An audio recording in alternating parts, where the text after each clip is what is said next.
Good morning, folks. You're watching the magnetosphere weakening over the last few hundred years. Where climate scientists accurately measure relatively unchanging solar irradiance, they may have forgotten that our protective interface with energy from space is not what it used to be in terms of blocking the sun or cosmic radiation on the night side. Well, here's the Earth from Cassini's vantage point around Saturn. Lots of such pictures will be released here soon. Terrific Starwater related article linked for you below this video. The death toll from the China earthquake is nearing 100. Since then, the scariest rumbles were a brief swarm in the middle of the Atlantic Ocean and a South Indian Ocean tremor matching the Prince Edward's quake in those south of South America. You remember our favorite buoy from the video Disturbance Under the Ocean? Well, just north of this geological mine screw is Mount Merapi. Volcanic activity has sent locals scrambling to get off the mountain, while the long-spewing mud volcano nearby is officially being blamed on an earthquake trigger.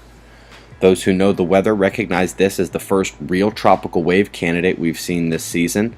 I think this might deserve higher than 40% developmental probability. We'll watch this one. Quick watches for today are still far east and west down in the southwest Pacific. The low cresting the UK and France is bringing major storms across the continent, and tonight the air will rush north to the convergence line and up to the low pressure cell in Canada, while cooler, drier air is curled down to meet the convergence line from the north. Watch zone should probably extend further along the meeting of air masses. Solar wind is relatively quiet on both SOHO and here on ACE.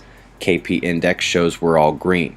After yesterday's sunspot slowdown, the flares calmed further as well. There are 3 active regions notable on the Earth-facing disk. Up north, cresting out of sight and still lacking magnetic mixing. We had the mixing of a delta spot down south, but it has spread and lost complexity. New spot up north needs more time to become visible. Folks, all Earth's connectivity is still in that coronal hole. Interesting that yesterday 6 bunched on the left side while 4 occupied the right half, whereas today another has joined the bunch to make 7 hanging on to that opening in the corona, with 3 out front.